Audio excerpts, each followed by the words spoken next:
Hey folks, welcome back to the channel. I am Brian, and today we're going to be taking a look at yet another portable tire inflator. Now, I have done several reviews on these little portable tire inflators, and if you look at the reviews on Amazon, which I know are not always valid, the FANTTIK gets the highest rated marks and the most actual reviews on Amazon, so I want to test this thing out to make sure that it actually holds up to its name. Now, the previous review of one of these guys, I did the Gulu GT160, and it performed pretty well. So I'm going to actually use that as a comparison for this FANTTIK to see if this thing is even better, which on paper it really should be. Overall, just the feel of it, it's a little bit heavier than the Gulu. The screen brightness on this unit is actually brighter than the Gulu. The Gulu was a little difficult to see in the daylight, and a lot of times we're going to be airing these tires up in the daytime, and you actually need to see the screen, obviously. I like the position of the light up front right here,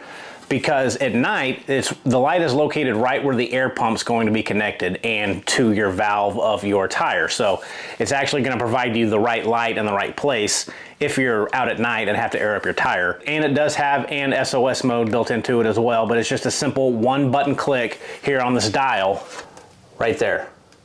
Now, while I have you up close, this is the main dial that's going to actually run this unit. So to click this right button, it's going to go from your car icon to your bicycle, motorcycle, and then finally a little basketball emblem. And to be perfectly honest with you folks, I don't think there's any difference to any of those modes.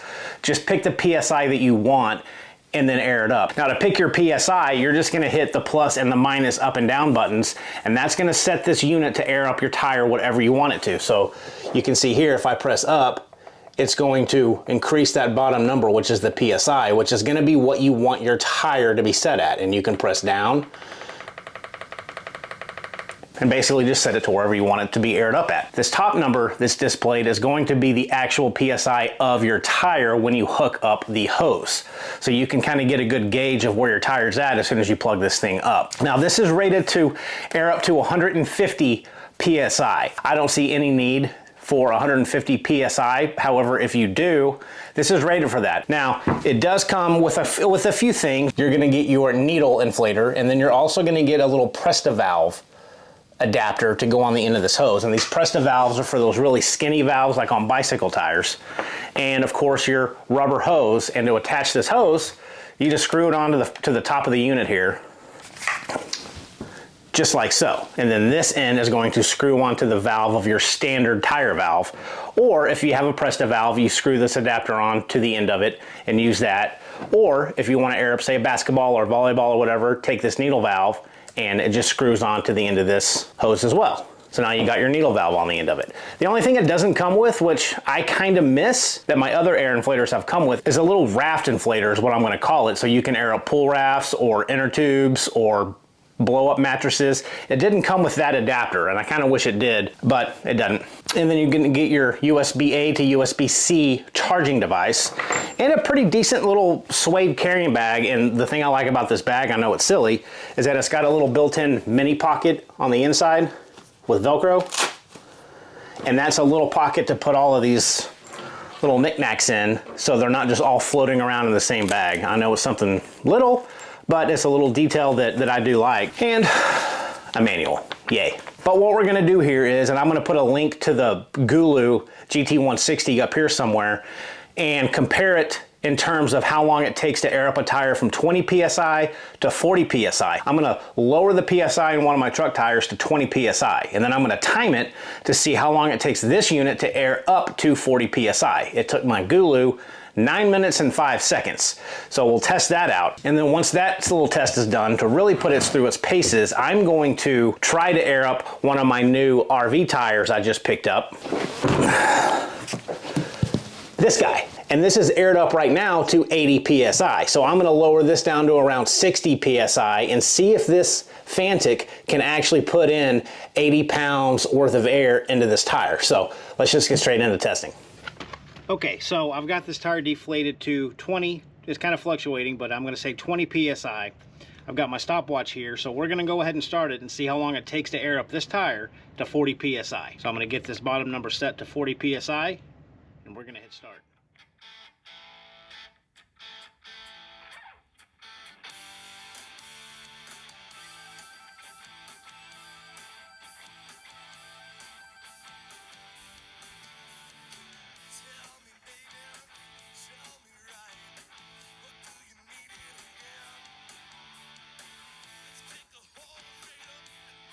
9 minutes, 44 seconds. Okay, so that test shows that this FANTTIK took about 40 seconds longer than the Gulu GT160 did. However, this kept inflating once it reached the 40 PSI, so this might have some kind of mechanism built into it to make sure that it overinflates just a hair, if that makes sense, because when you do loosen that up, you do lose a little bit of PSI. So I don't know if that's the case, but if you count it right when it got to 40 PSI, it was pretty much right on par with the Gulu. Now, the next test I want to do is to see if this thing will air up this tire to 80 PSI.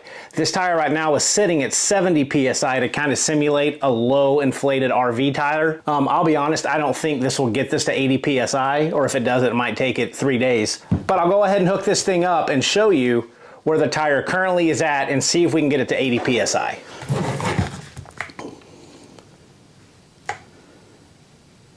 Okay, so hopefully you can see on that top number, we are at right at 70 PSI.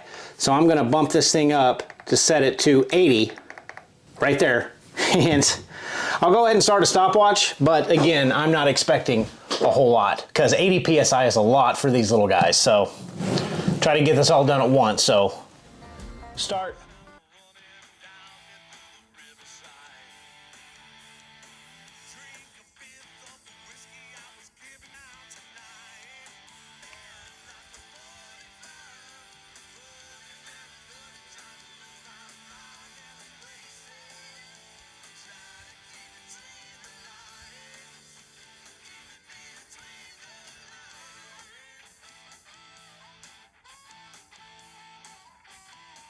I'll say that I am fairly surprised that it was able to air up this trailer tire to 80 PSI in under 5 minutes when it started at 70 PSI. So granted, it only put in 10 PSI into this tire, but 80 PSI is quite a bit for a little handheld portable battery air inflator. So there's the real world testing of this FANTTIK X8 APEX tire inflator. Right now on Amazon it's $119. However, there is a 7-day sale about to happen on this thing that I'll put a link down in the description. Now I'm not an affiliate with FANTTIK, so I'm not gonna get any kind of kickback from this company if you buy it. I just wanted to show you the options that you have and is this worth your money? So comparing this to the GT160, the GT160 is a little cheaper at $79.99. However, I will say sometimes you get what you pay for. Now this had about the same inflation rate on my truck tire from 20 to 40 PSI. It was about 9.5 minutes on both. I was surprised that this was able to get my RV tire up to 80 PSI in less than 5 minutes. That was impressive to me. And you know, this has got a 7,800 milliamp hour battery, so it's rated at up to 6 standard car tires, up to 35 PSI. So if you have anything other than a large truck or an RV tire that needs to be aired up to 80 PSI, this will get you, in reality, probably 3 to 4 tire inflations up to 35 standard PSI. I will say that the build quality on this thing seems just a touch better than the Gulu. It's a little bit heavier, and the big difference for me is the brighter LCD screen. You can see it out in the daytime. I had a hard time filming the GT160 on camera because the screen was so dim, it was hard for me to show the actual operation of the unit. So this has a much brighter screen, if that matters to you, than the GT160, but overall, just a pretty nice little unit. Now, FANTTIK probably is one of the more popular air inflators on the market, and I can kind of see why. It's a nice unit, and even up when I got it up to 80 PSI, this hose did not get very hot. The Gulu got almost too hot to touch when it was done, and that's true for most tire inflators, but this did not get as hot as I was expecting it to get. So anyway, folks, this is the FANTTIK X8 APEX. So hope you found that informative, and until next time, take care.